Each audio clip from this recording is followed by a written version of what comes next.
In this video, we have Josiah and Kelly Nagel with Entreprenagel. In this video, we're going to talk about how they run their Amazon FBA business and how they run their Turo business and their travel business as well. So stay tuned and we're going to get into that.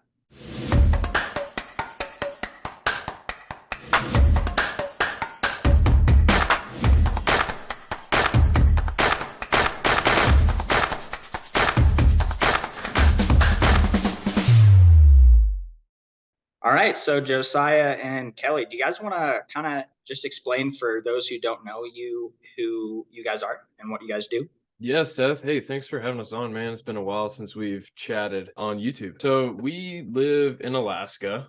We moved up here with the military, finished up my Army contract, and we stayed in town because Alaska is a beautiful and amazing place. And since separating from the military, we've been full-time entrepreneurs, and we've had a couple different things going on. The main one that's been paying our bills primarily has been Amazon FBA, similar to you, Seth, there. And then we've got some other business stuff in the travel industries. You want to? Yeah, so we have a business called Travel the Last Frontier, and we focus on helping people travel to Alaska, mostly coordinating, obviously, like rental car stuff with Turo, but we also do things like coordinate their itineraries for activities and that sort of thing, specifically for Alaska. So it's been great. We have 7 cars right now on Turo, and we're looking to add some more, and it's been really good. Our calendar for summer is starting to fill up for the Turo, and that's been great. Yeah, so kind of what we were saying before, Amazon has kind of been what's paying the bills. And it's almost like, correct me if I'm wrong, but it seems like Turo has like basically added on to like almost like the frosting on top, but like I don't know how to say it, but it just seems like it's been going really well for you guys.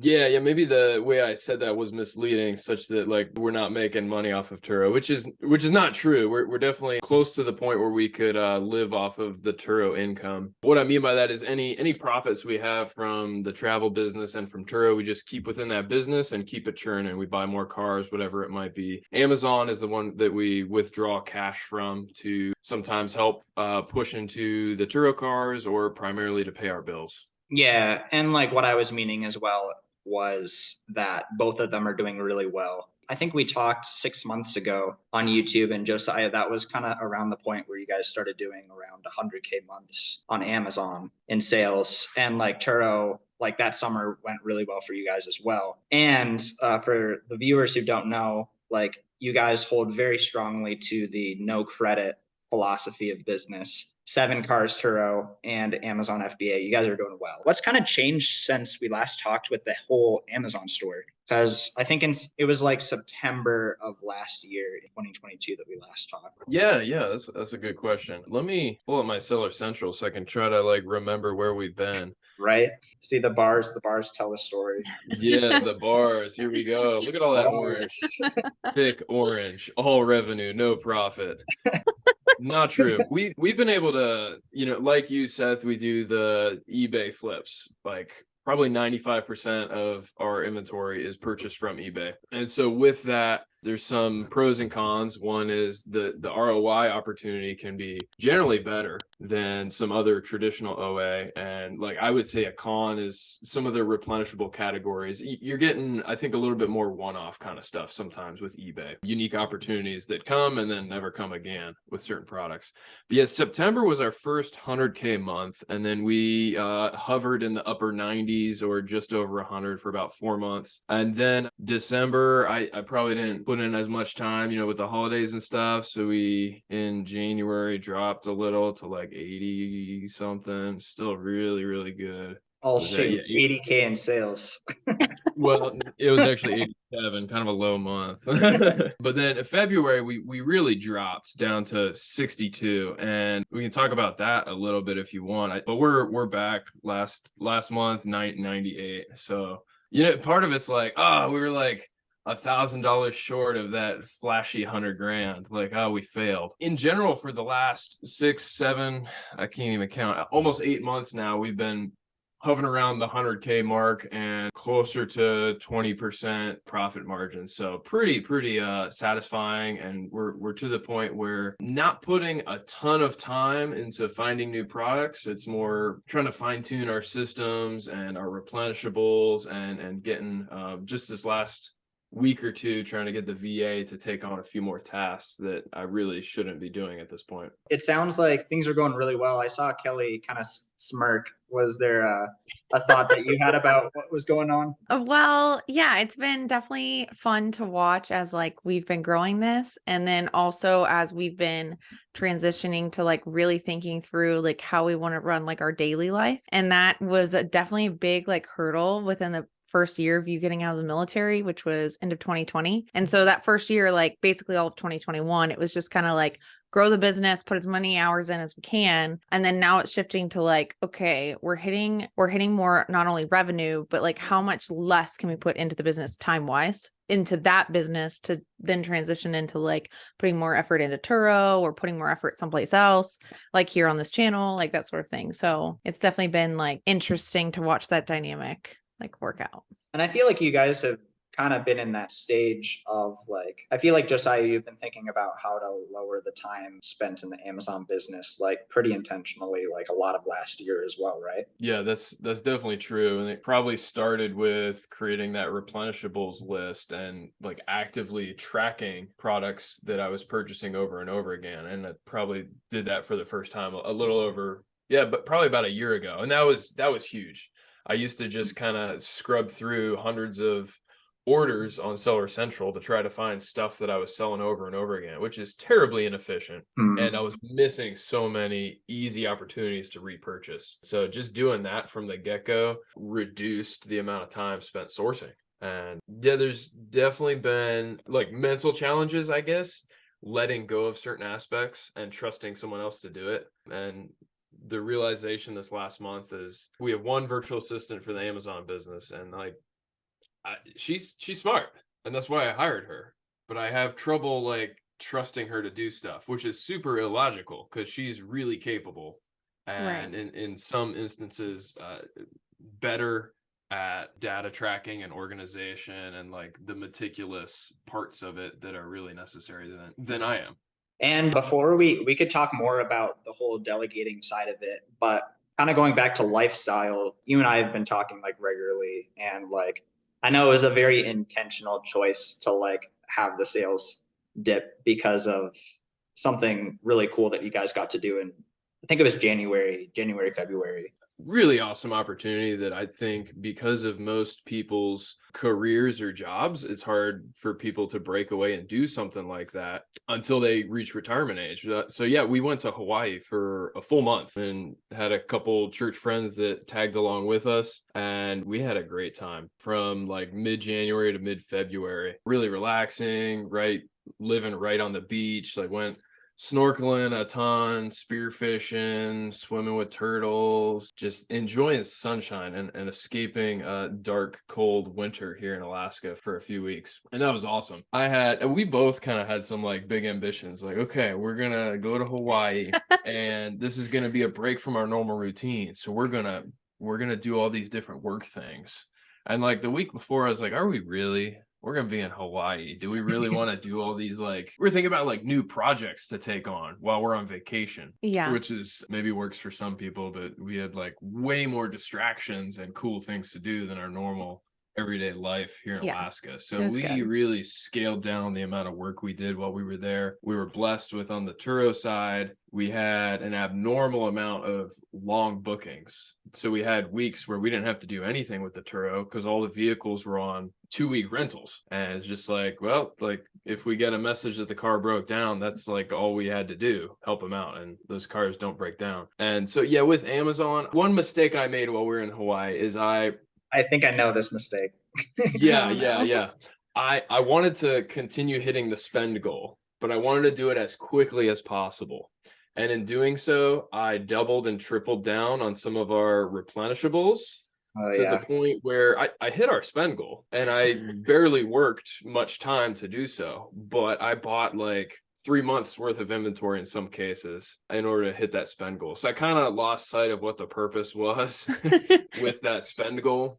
It's tempting. It's tempting. I feel you. Yeah, it's like, I did it. I hit the spend goal. We win. Well, that's kind of why February dipped so much. Like I stayed on par with the previous month's spend goals, but I didn't go wide enough. I went too deep on some products. And that stuff will eventually sell, and most all of it will sell for a decent profit. It's just you don't need to be hanging on to a couple months worth of inventory. That's a crucial part of like spending on Amazon. It's like, number one, you want your stuff to be profitable. And then number two, like how fast is it going to turn around? Because like if you have a certain amount of cash that you're working with, it doesn't do you any good to have like half a year's worth of inventory. Like your stuff needs to absolutely move within probably 30 to 90 days in most cases, unless the ROI actually justifies it. Do you guys want to talk a little bit more about your guys' Turo business coming into summer? Because right now it's April. You guys are probably starting to, I mean, you said before that a lot of your Turo cars are getting reserved and like things are starting to heat up for the summer. Like, what's that like for you guys? Yeah, absolutely. So we, going way back, we got our first Turo car in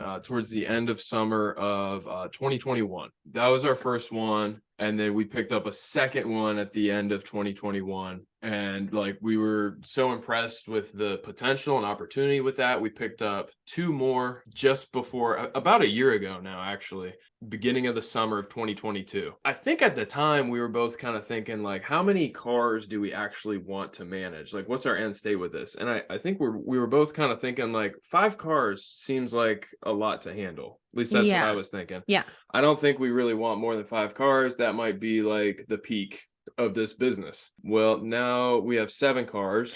Last summer did really well. I think our best month we hit just under 19 grand in revenue, which is pretty awesome for 1 month there. And that was with like 4.5 cars, maybe 4 cars listed that month. So now we've got 7 coming into this summer and still looking to buy more. I think our big goal is to get to 10 cars this year that we own. We've got a decent amount of our summer already booked out, which we like. You know, some people like to hold out for a high rate for kind of the more last minute bookers as the supply comes down. We like to get some stuff on the calendar up front to give us some predictability for our summer and for our cleaner and other worker. And we just hired a virtual assistant about 2 weeks ago now to help us with managing the, how would you say it? All the like executive assistant kind of things. Like we help, like it's like a reservation kind of manager style. And then also like other things we need done, like, you know, spreadsheets, that sort of thing, like updating that information that we need to help support like the cleaning team or the numbers for like how many turnovers do we have, that sort of thing. So that's been really, really helpful already. Because typically with 7 cars, like when we said like 5 before, it was a realistic aspect of like, that was the peak of like how much we could manage on our own with the like thought process of doing every check-in and every check-out for a trip start or trip end. And then starting like sending certain messages or like so many questions come in that you just kind of like, it's overwhelming. Like with 1 car, it was fairly easy to manage. When we added the second, no big deal because it's like pretty the same, or the trips can like overlap enough that you're really not having more. Like there was like a few times they both came in or ended at the same time, and that was like, oh, that was a big deal, but it wasn't that bad. When you have like 7, it's more likely to overlap. And on top of that, just like in the middle of the one trip, you can just get another question about like some sort of damage or something with another, and so you just have to, there's like a lot more to manage that way. So like how do you delegate answering those questions? Do you just basically train the VA to basically have the answers to most of those questions? So we started using message automation, and we used CarSync. That's ending at the end of this month in April. And so now we're trying to switch that all over to Turo's message automation. And that really, really helps with doing that dynamic of like trip start, trip end, and trying to message the guests ahead of time, letting them know what the instructions are. Here's like the lockbox code, because we use the lockbox, or like, hey, you need to submit your ID photos so we can like verify who you are, because it's a Turo requirement. And so there's like cycles that happen there that if the Turo automation like messaging helps a lot, because then you're not trying to like at exactly 24 hours, which is like 3 a.m. my time, I'm not going to remember, like obviously, to send that message out. And so that helps get those kind of questions answered. But generally, if they have more specific questions, if we can moderate it with the automatic messages, we don't get as many like one-off questions. And so then we can like handle that more easily. Like, hey, I found a chip in the windshield. Like that won't like disappear in our feed, because it's like we'll notice that more easily. with the other messages kind of automatically going through. You try to answer the questions before they even ask them. Big picture, like an Amazon FBA business, you're trying to delegate out the low value tasks. You get a prep center, you get a VA to manage spreadsheets, you get a VA to help you with sourcing.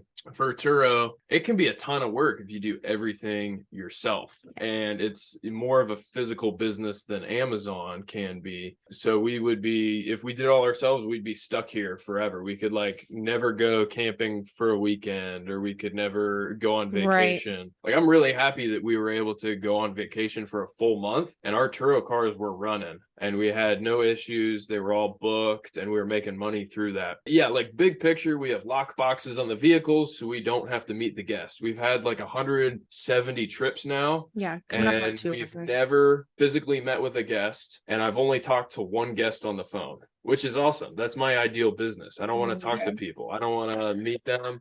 And we just message them on our phone. Yeah, I think you it helps concur. It helps that I do most of the messaging, but yeah, well, it's like Kelly, like have you been talking to people? Yeah, I'm the one talking with most of the people. Yeah, so, but less so on the phone. Yeah. It does help that it is like messaging via text. So like you can like delay it a little bit. Like it's not a big deal. It's not like I have to answer this phone call immediately or I'm never going to talk to that guest again. Or they have reached out via email, but other than that, that's only a handful of times. Typically it's just through the Turo messaging app. Yeah. So then the remote pickup's awesome. Then we have a guy that helps us with cleaning the vehicles. He does like 80% of those. And I fill in the gaps as needed for stuff he can't do. And then for the most part, we've been doing everything else ourselves, which was probably over 10 hours of work for Kelly on a computer managing. Well, now we've got a VA that's going to be doing most, if not all of that for us, which is huge time savings. Yeah. And the next step is somebody else locally who can fill in the gaps for cleaning and can help with the maintenance aspects. Because right now, if we have a maintenance issue, I have to go do it myself, or I have to drive the vehicle somewhere to do that. And that takes a lot of time, usually requires Ubering back and forth, etc. So once we can get that additional person on board, like it'll be a fairly self-contained running business that does its own thing, and we can focus on big picture, like let's go buy some more cars, or like repricing and that sort of thing. Yeah, we don't have to think about like, oh shoot, I need to go vacuum a car today. Right. Yeah, exactly. And so like big picture with delegation, with Turo, with Amazon, what's one thing that you've been learning that could potentially help someone who is still watching this far into the video? I think the biggest thing has been, I think you hit on it a little bit earlier, was realizing like how much time you actually spend doing like silly tasks that somebody else could easily do for you without too much training, and then realizing how much time that actually sucks away. So like, I think we had discussed it before, like how much the current VA like does for you with Amazon, but then realizing like, oh, it's not a big deal. Like I only do like, I add this into the spreadsheet, no big deal.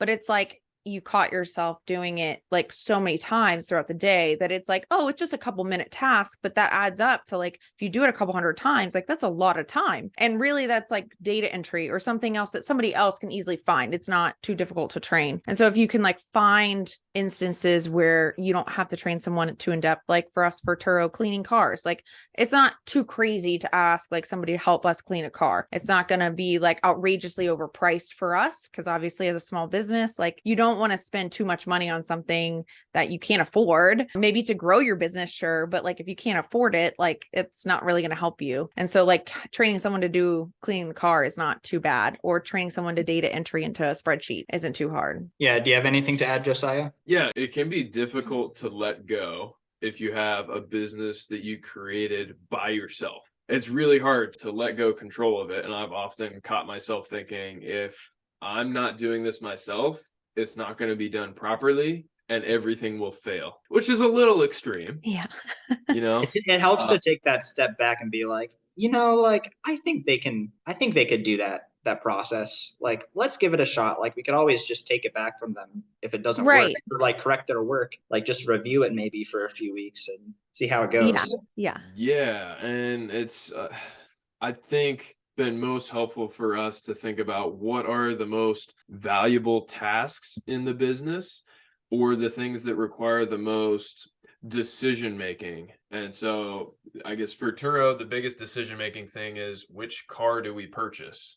And then kind of secondary to that, how do we price those cars in the market so that they're booked out? Cleaning, there's really no decision making in that.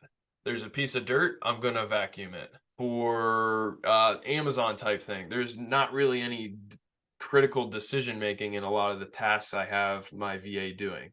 You copy this and you put it into a spreadsheet, and then you sort that. It's more tasks that just need to be completed, and there's a rigid 3-step process to do them. Yeah. And to like training somebody to do that is like, you catch yourself realizing, oh, wow, this is a fairly easy task that somebody else can complete by just finding, like what you were saying, Seth, is like, if you can like find something that like, okay, let's just try it. Let's see how they're doing with it. And then like, what's the worst case? I have to take it back on. It's already a burden on me anyways. So like, if I can find somebody to do this for me, that's actually more helpful. I've caught myself with our new VA for Turo stuff. I've been like, oh, like I've had to catch myself from like, oh, wow, she's messaging me, which is actually very helpful. And in my mind, I'm automatically like, oh, it's one more thing to check. And I'm like, well, wait a second, hold on. She's messaging me about something that's very helpful. She's actually doing a lot more. So me taking the time to like read through what she's doing or maybe answer her questions is really not a big deal. That's actually super helpful and takes way more time off of my hands. Not that it's been like begrudging of her. Like she's actually been asking very thorough questions and like being on top of things. And so I think it's like a monitor, like